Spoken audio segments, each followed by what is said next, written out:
The Bachelor's Matt was not a contestant on any prior season of The Bachelorette, but he's since made his mark. Here are some things you may not know about the latest Bachelor. Diversity in the cast of The Bachelor has been a hot-button issue. There have only been 2 leading ladies of color for The Bachelorette, Rachel Lindsay and Tayshia Adams. And until Matt, there had never been a Black Bachelor. I just felt this responsibility that I've got to make everybody proud. Bringing diversity to the screen with Matt's season was a much-needed change, but there are some aspects of being the first Black Bachelor and having such a diverse group of ladies that Matt has specific opinions about. While appearing on the Bachelor Happy Hour podcast with Rachel, Matt said that he's not solely interested in white contestants and that the issue of race among who he pursues is, quote, low-key frustrating. He explained, "First off, people should, regardless of what they look like, want you to be happy with whoever you're with. When you're dating somebody, if you're excluding a race, then I don't even know where to begin on that. What I'm looking for in a woman isn't race-specific."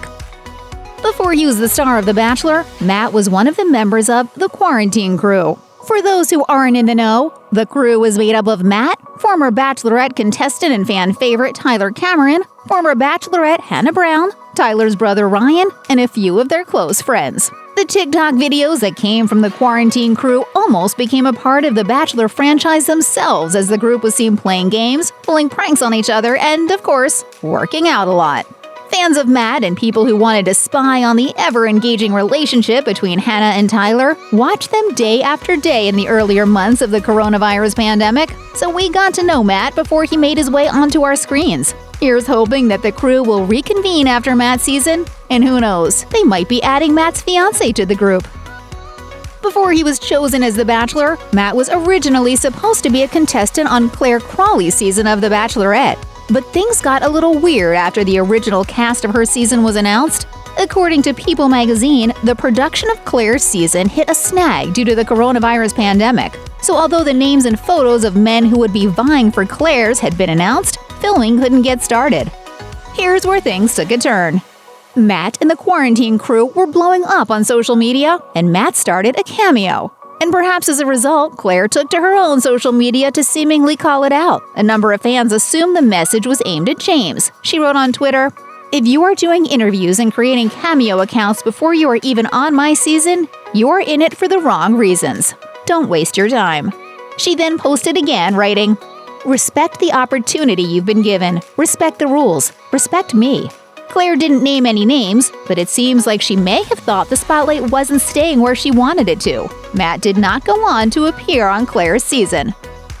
Matt is a super athletic guy. Just think of how many ab shots we've gotten on The Bachelor. So it may not come as too big of a surprise that Matt had a brief professional football career. In an interview with his alma mater's blog, Matt talked about his time as an athlete and what path he took towards career success. He said, "I didn't think I was going to make a career out of football, but I thought my stint in the NFL would be longer than a few months. Fortunately, I had a support system back home in Raleigh, Mom, who allowed me to stay at her house and train while I figured out my next steps."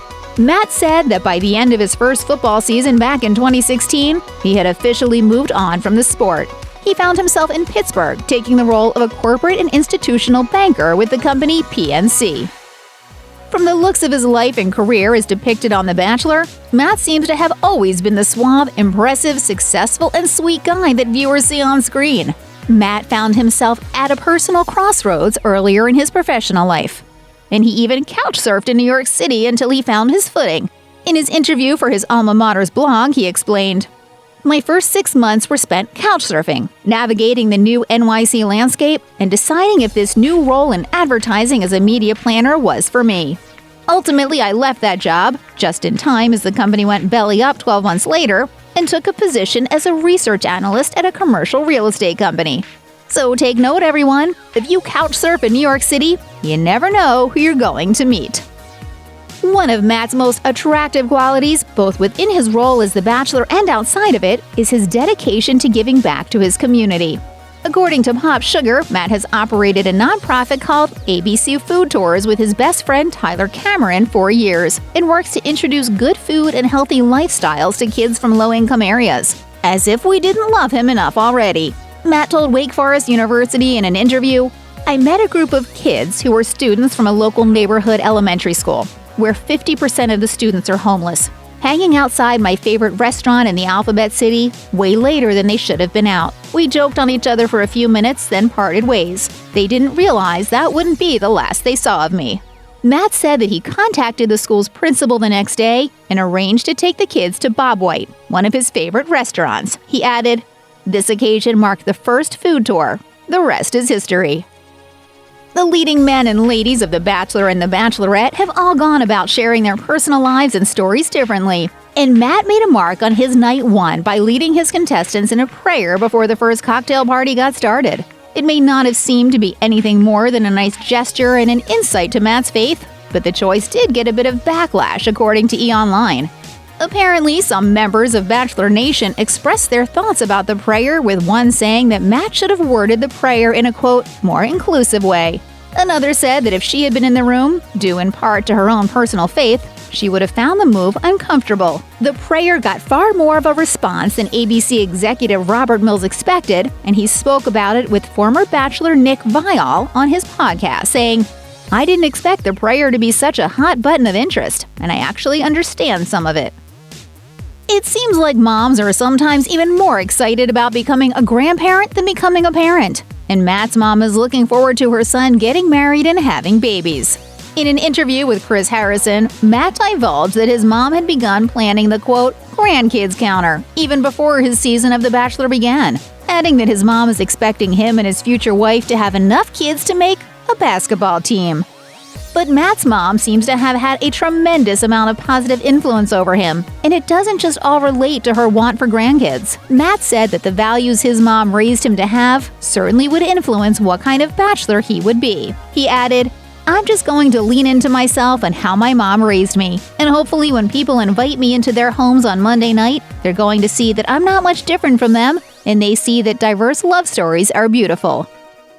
We can imagine that fame does some weird things to your head, your world, and the people who are around you. Matt's world definitely seemed to turn upside down when he was chosen as the leading man of The Bachelor, and there was one particularly special person who reached out to him. Speaking with Tyler Cameron and Chris Harrison, Matt said that his phone had been consistently ringing off the hook since the announcement had been made, and some people really came out of the woodwork to congratulate him. He explained, "The most interesting text I got was probably from my third grade teacher. I hadn't heard from her since I missed my book report, so there's people coming from all over the place to share their excitement." Matt said that the announcement also brought a lot of congratulations from friends that were not avid fans of the franchise. He added, "I've heard from a lot of my Black friends that aren't Bachelor Nation faithful that are excited about me and honored that I'm in the position I'm in." Matt's a very attractive man. He's handsome, and his on-screen persona is confident, collected, and determined. He brings his charm and sense of humor to The Bachelor, and he comes across as someone who knows what he wants. So knowing that Matt didn't have a father figure in his life makes his determination to find love that even more enduring. In an interview with Wake Forest magazine, Matt shared, "My father was absent and money was tight. The community really rallied around us and made sure I had what I needed." Getting a taste of families with both parents involved was definitely something that Matt gravitated towards earlier in his life, and his mom spoke about it with ABC's New York affiliate station in 2019. She said, "He was always drawn to families where the mom and dad were together. I am so proud of him. He overcame everything and he wants to be a role model for these kids with the ABC food tours." As far as professional athletes are concerned, it seems like many operate under the mentality of, it's not a matter of if you get injured, but when. And it seems like injuries plagued a lot of Matt's athletic career, which can be quite a difficult thing to go through. According to Wake Forest magazine, Matt played football and basketball in high school, but eventually chose to play football in college at Wake Forest University. According to Matt, basketball actually left him with more injuries overall than football. Matt was redshirted during his freshman year and missed a total of 16 games throughout his college career due to a separated shoulder, a broken hand, and a broken collarbone. His best game was played during the final game of the 2014 season against Duke University. Matt and Tyler Cameron are always up to something crazy. The number of pranks that they played on each other while quarantined together was truly out of control, and it doesn't appear as though the antics are going to stop anytime soon. Tyler posted a video on his official YouTube page shortly before Matt's season of The Bachelor premiered. What were they doing? Getting waxed, of course. Tyler said, Today was a day of showing Matt what these girls go through when it comes to getting ready for being on The Bachelor, so Matt can have a real appreciation for when these girls come out of the limo. And what did they have in mind as to what the experience was going to be like? Tyler said, "I saw a 40-year-old virgin and that looked painful, and that's what I was going for." No, Kelly Clarkson! Check out one of our newest videos right here. Plus, even more list videos about your favorite stars are coming soon. Subscribe to our YouTube channel and hit the bell so you don't miss a single one.